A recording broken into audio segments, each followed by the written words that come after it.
అభివృద్ధి పరచబడతాం, ఆశీర్వదించబడతాం. దేవుడు మనకి ఎలా ఉంటాడు తెలుసా?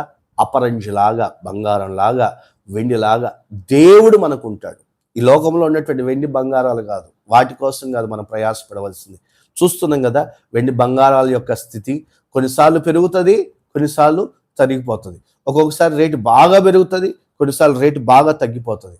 మనం ఆరాధన చేస్తున్న దేవుడు నిన్న నేడు నిరంతరం మారని దేవుడు, మార్పు లేని దేవుడు.